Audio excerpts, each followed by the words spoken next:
What's up, everybody? Welcome back to the stocktrades.ca YouTube channel. My name is Dan Kent, co-founder of stocktrades.ca, and if you're new to the channel, we go into Canadian-specific investment information on this channel, whether it be Canadian stocks, tax-free savings accounts, RRSPs, anything you can think of. This week, we've got a jam-packed video for you. It is going to be long, I can guarantee you that. We've got 10 stocks to go over. The last long, in-depth video we did very well. Our research on the 5 Canadian banks. I'll leave a link up top if you want to see that. But this week, we're going over our top 10 picks for the remainder of 2020 and moving into 2021. So this is pretty much our flagship article over at stocktrades.ca. It's been viewed over 750,000 times this year, so we decided to bring it to you, our YouTube watchers, in a video format. So with that being said, let's get right to it because it is going to be a big one. Our top 10 picks in 2020 and 2021.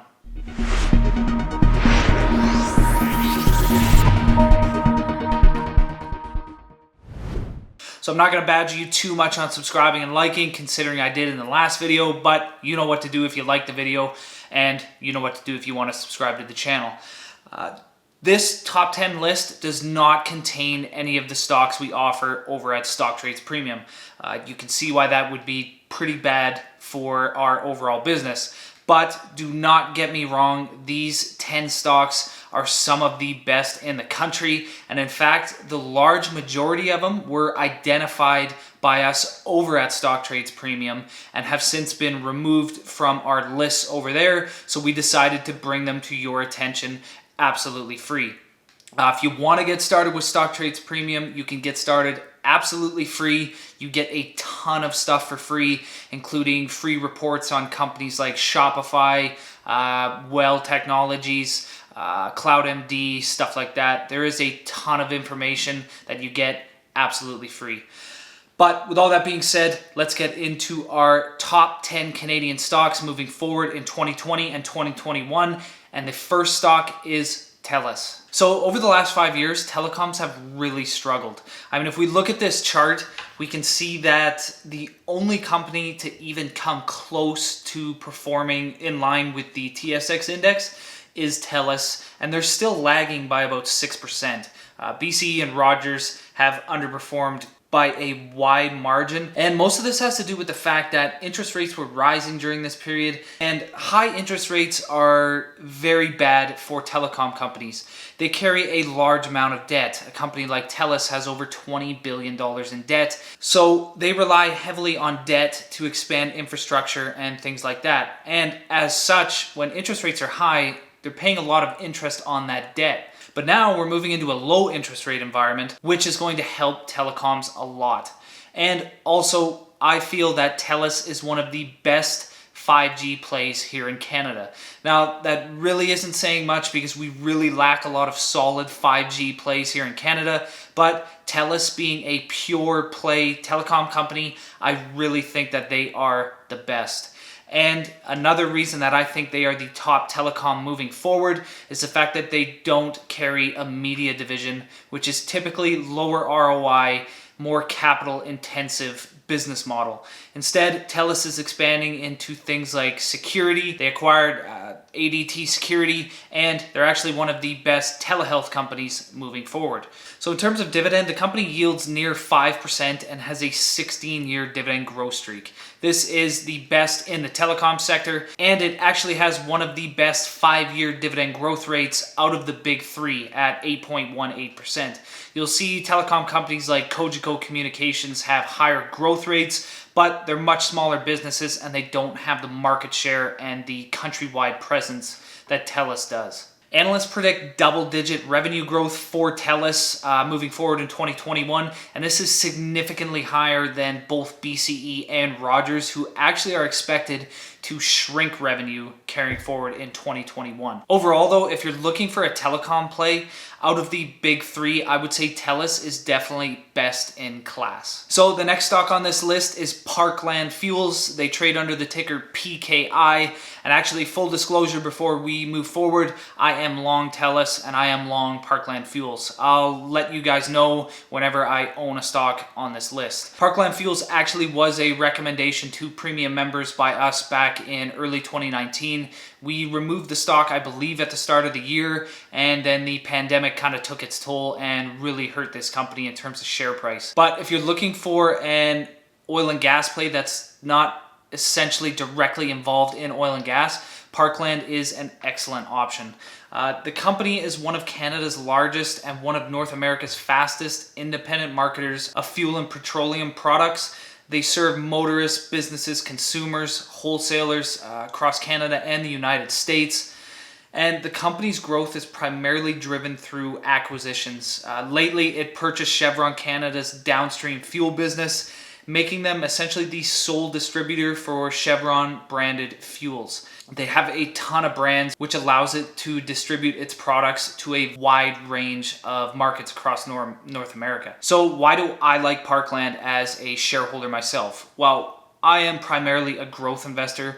So when I look for a company, I want to see large top line and bottom line growth. And over the last 5 years, Parkland Fuel has grown both earnings and revenue by 20+% on an annual basis. Parkland actually recently got approval for its trademark On the Run, a gas station you've probably seen many times here in Canada. They got approval for that trademark down in the United States, so this should allow them to expand that brand even faster. And not only is this a high growing company, this is a company that pays an excellent monthly dividend. They're a Canadian dividend aristocrat, 7 years of dividend growth. There's not much growth with this dividend. I think over the last 5 years, they've only grown it by about 2.3% on average annually, but it does yield in the mid 2% range. It pays out on a monthly basis. And this is just an added bonus to a stock that prior to COVID-19 was providing me and Canadians with some exceptional returns. So next up on this list, and it's actually another stock I own, but I do promise you I don't own all 10 of these stocks, and that is Savaria. They trade under the ticker SIS on the TSX. Savaria is essentially a healthcare play, but not like, say, Well Health or CloudMD.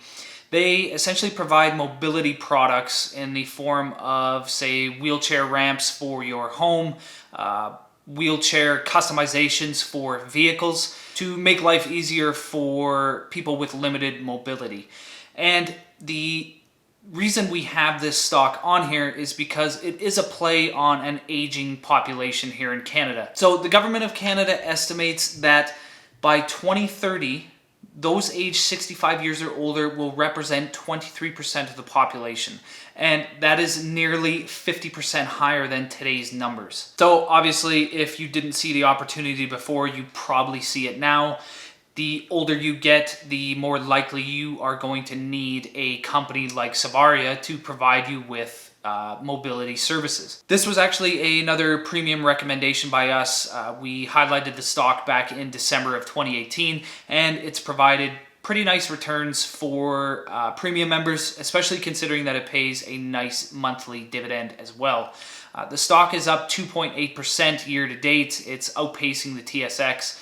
Likely because of this healthcare exposure. These stocks seem to be very popular right now, but the share price has been plagued by share offerings and essentially the company missing results on a relatively consistent basis. Investors are quite frustrated with the lack of performance and the fact that the company seems to recover in share price and then issue a share offering and dilute the price of the shares.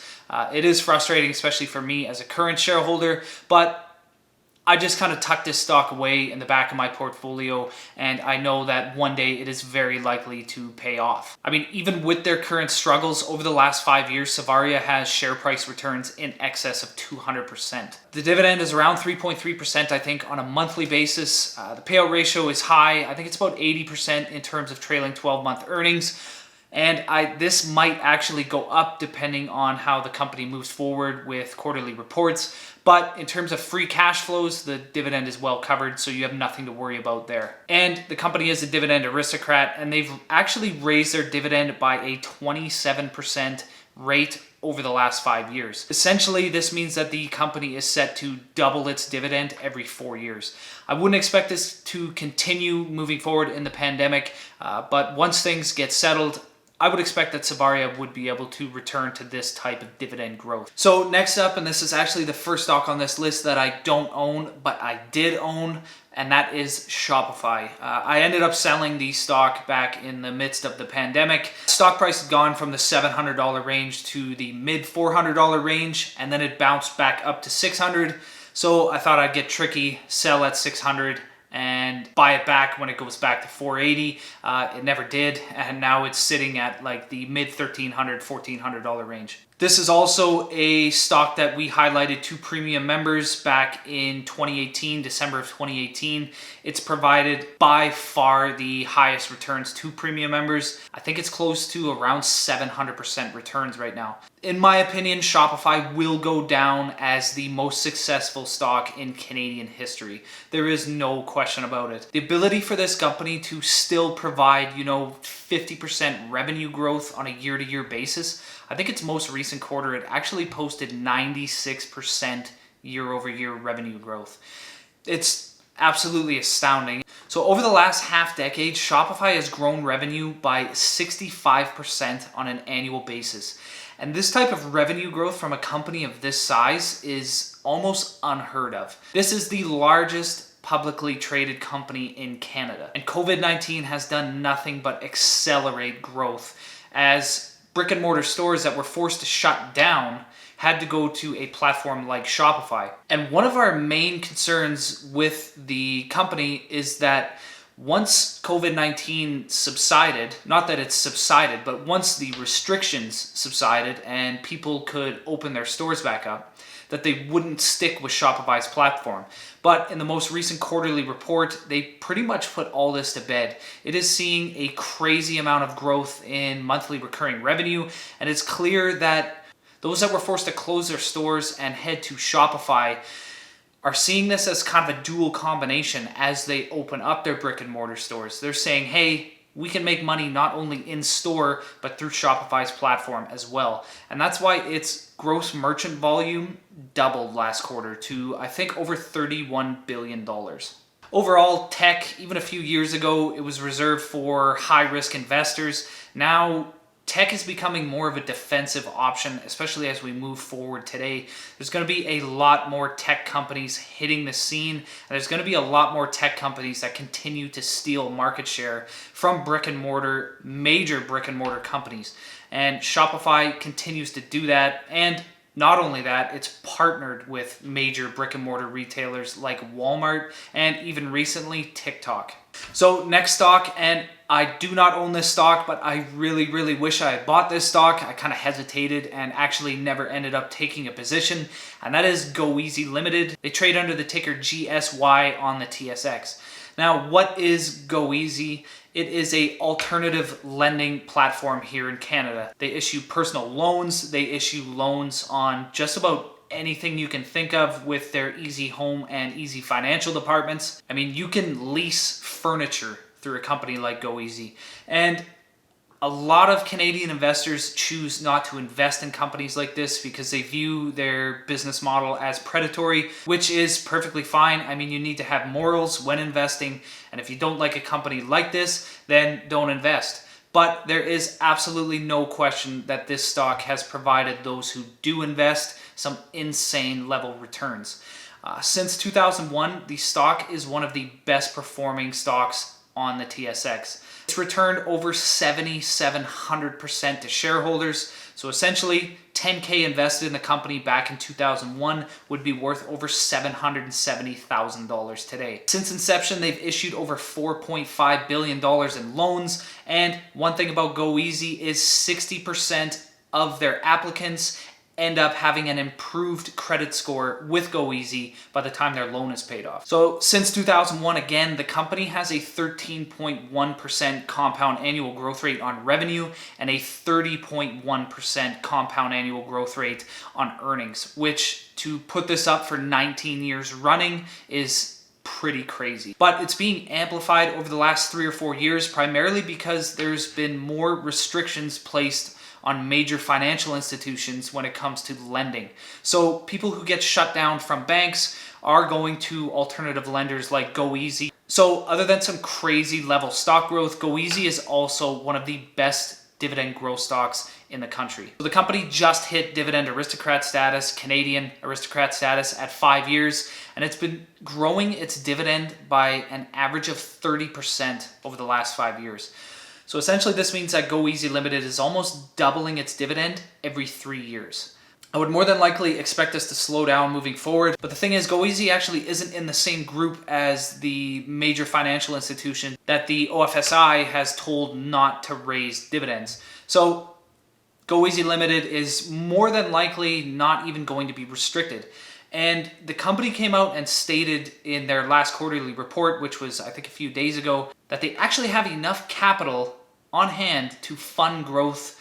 I think it was through to the end of 2022. So this is a company that is in unbelievably good financial shape. So let's move on to our next stock, which is actually the first gold play on this stock, and it is Agnico Eagle Mines. They trade under the ticker AEM. So we haven't had a gold play on this list of stocks for some time now, and that's primarily because gold has really not been a good option over the last while. But the pandemic has saw a massive spike when it comes to the price of gold, and gold companies are very, very relevant right now and are going to be generating a ton of cash flow.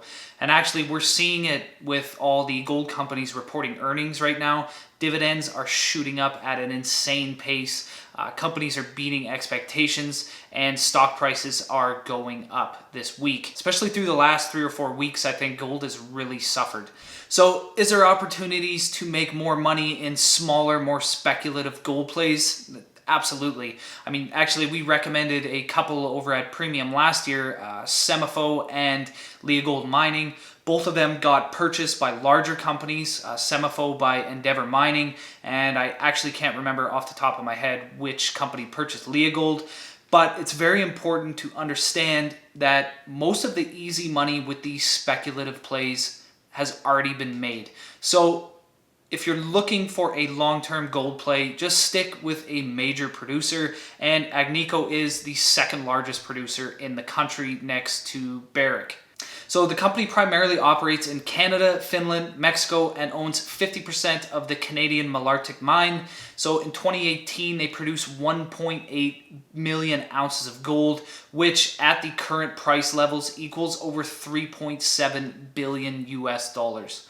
So Agnico very, very rarely misses on earnings estimates. In fact, over the last 6 quarters, it hasn't missed. It's beat on every one, and 4 out of 6 have been by double-digit numbers. The company used to be, prior to the financial crisis, a single mine company, which poses a lot of risk. But since then, Agnico has added 5 more mines to their portfolio, and now they are a very diverse gold miner.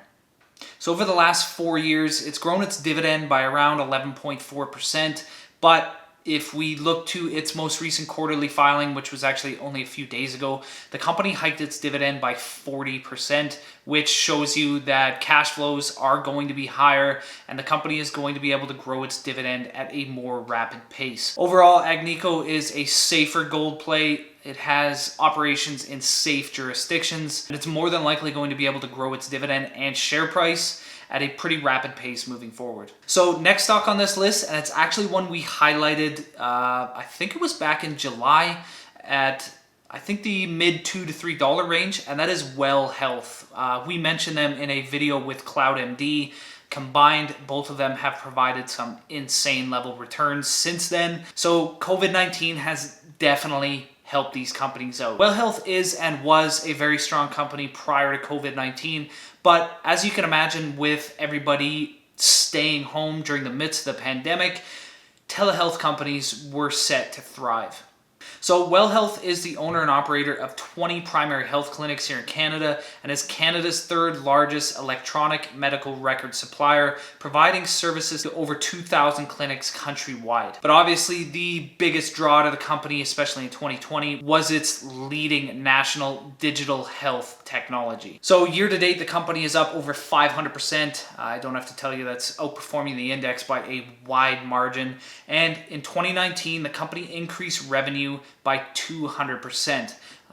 Through the first 9 months of 2020, I believe company revenues are up 40%. And this company actually isn't even that expensive right now, especially if it can keep up with this 40+% revenue growth is actually not an outlandish price to pay. This is a company that is in the very, very early stages of growth. And as a result, this stock price could face huge volatility, especially if earnings and revenue slow post-COVID, but I really think over the long term, they're going to be one of the best options in terms of telehealth. So getting back to the stocks I own, number 3 is TFI International. They trade under the ticker TFII on the TSX. This was a very, very long-standing stock on our bull list or our individual picks over at Premium. We knew this was a value play and we knew that investors were going to have to be very patient with the company. It traded in the high $30 to $40 range for quite some time. And when the March crash hit and this stock hit the mid $25 range, to me, it was an absolute no-brainer. I loaded up on this stock. We sent out an email to Premium members saying, hey, this stock is ridiculously cheap right now. And it's finally, in my eyes, realized its true potential. It's trading in the, I think, low $60 range right now. Because of this stock had actually bloated to almost 18% of my overall portfolio because I added so many shares at its low price. So why did I believe in TFI? Well, they're a trucking company and they were one of the better capitalized trucking companies. Everybody selling off during the pandemic. What are going to be companies that continue operations? Trucking and logistics companies. These companies were working harder than ever. They operate in 4 segments. They have package and courier, less than truckload, and logistics. They have almost 18,000 employees and over 400 terminals across North America. They do have operations in the United States, but the bulk of its revenue comes from here in Canada. So through the first 6 months of the year, TFI posted a revenue loss of around 8.6%. But EBITDA and cash flows increased. The company was absolutely fine, well capitalized. And in fact, the free cash flow generation allowed them to scoop up companies on the cheap. So it went on the hunt for struggling companies and it ended up purchasing Gusco Transport, assets of CT Transport, and assets of MCT Transport. They took advantage of struggling companies and added a ton of assets on the cheap, which just highlights how strong the management of this company is. Overall, I think it's the best trucking and logistics play in the country. So we're getting down to the nitty gritty, and our number 2 stock, one I own as well, is the Royal Bank of Canada. So the Royal Bank of Canada is the second largest company by market cap in Canada. The first largest is Shopify. And I have mentioned this tidbit before, but I will say it again. In 2019, the Royal Bank paid out more in dividends, over $6 billion in dividends, than Shopify had in total revenue, which should just show you the sheer size of this company. In 2019, Royal Bank profited $416 every single second. No, this isn't revenue, this is profit. Over $13 billion in profit in 2019. If you want to watch a video of our top bank stocks, it's another hefty video, I think 26 minutes long, where I go in depth on all 5 of Canada's banks. I'll leave a link down below and up in the top of the video here. It's a great video, actually one of our most popular of late. So Royal Bank is Canada's strongest brand. It's been named Canada's strongest brand for 6 years running, and it has been one of the best performing banks this year, primarily because it has operations in over 40 countries and is well diverse outside of Canada, whereas companies like CIBC have a very strong presence in Canada, and companies like TD Bank have a very strong presence in the United States. Scotiabank used to be the most globally diverse Canadian bank, but because of pretty much failures in that category by Scotiabank, RBC has overtaken them. So this isn't a stock that's going to provide you with world-beating returns. This is more of a defensive option, and it's likely not going to do as well moving forward in a low interest rate environment. But as we can see from RBC's last quarter, and I know I'm publishing this video as they're getting close to posting their final quarter results, but the third quarter was still unbelievably good for the company. They posted earnings per share that were only about 1% lower compared to 2019 in the height of a pandemic. They essentially maintain this earnings per share because of their global exposure and the fact that a ton of different countries throughout the world that they have exposure to were recovering from COVID-19 at different times. Whereas a company like TD Bank, with 40% plus of its revenue in the United States, it's all happening at once for them.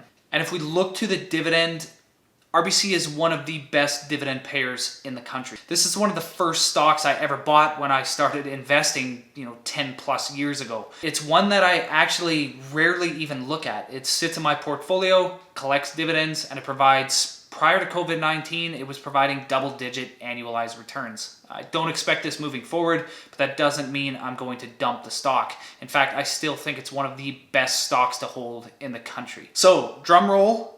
Our number one stock for 2020 and moving forward in 2021 is Enghouse Ltd. They are a tech option.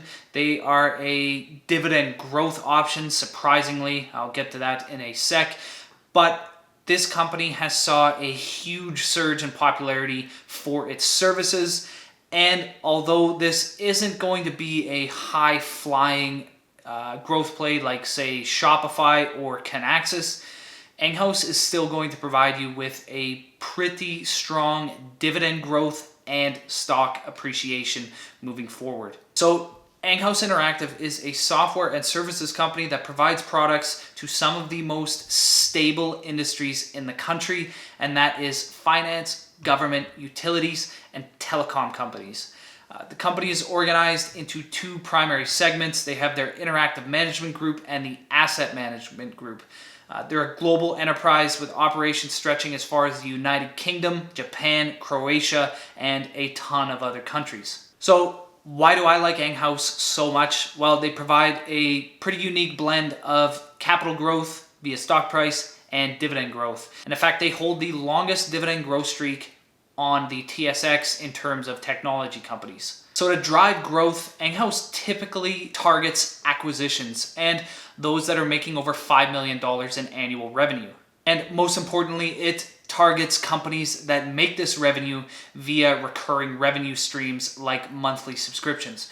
Recurring revenue is always going to be more stable, especially if you're offering software as a service. It's not a one-off product that can become outdated. You can make improvements to the platform to keep current subscribers happy, and it's generally thought of as a more reliable form of revenue. So since the first quarter of 2019, they've made a total of 7 acquisitions, including 2 companies in the US, 1 in France and the Netherlands, 2 in Sweden, and 1 in Canada. So over the last calendar year, the company has returned around 80% to shareholders at the time of filming. And with a recent surge of popularity in the company's products, analysts now expect 50 plus revenue growth moving forward in 2021, which would mark a 15% increase from what analysts thought in 2020. So right now the company is a bit expensive. In terms of forward price to earnings, it's trading at a 20% premium to what it typically trades at over the last 5 years. And in terms of price to sales, it's trading at around a 31% premium to what it typically has traded at. But we can expect stronger growth with Enghouse moving forward, and it actually has dipped in price quite a bit comparative to what it was trading at during the essential tech boom during the middle of 2020. Overall, it's a strong tech play, and I don't think Canadian investors would be disappointed, owning this company 5 years down the line if it continues its current pace of growth. So there you have it, everybody. 10 stocks, 10 of our best stocks that we've researched in 2020. These will be very relevant heading into 2021 even, so don't think that this list will just go out of date in a few months. These are all strong options, but hope you liked the video.